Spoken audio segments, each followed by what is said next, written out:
Pues voy a enseñaros las conclusiones que sacamos na mesa de los escritores, así falamos tamén de algunas outras cosas, pero lo máis importante que nos pareceu para poner aquí en público. Os participantes na primeira xunta de escritores na casa natal del Padre Galo chegamos ás conclusiones que van da ben. 1. Atestigamos la bona salud e o momento creativo que hoy vive la literatura asturiana. Esto contrasta con la situación que hoy vive la lengua asturiana, a la que se cerran las puertas naturales que tienen outros idiomas con estatus de oficialidad, de la que la primera consecuencia ya la falta de visibilidad del idioma y, por lo tanto, de la súa literatura.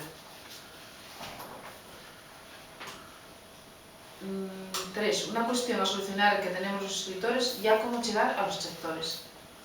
Pensamos que esto bien dado por la propia ambición na planificación de la enseñanza asturiana.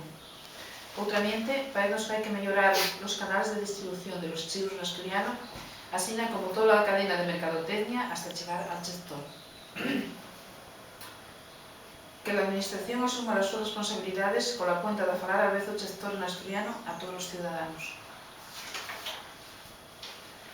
Tocante a los medios de comunicación, que la chingua vehicular de la radio y televisión autonómica, TPA, sea el asturiano, a más del discernimiento en la programación de contenidos transversales en asturiano y específicos de literatura.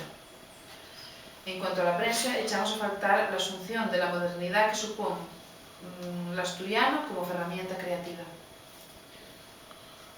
Bueno, no os comento porque después ya podéis intervenir si acaso, ¿no?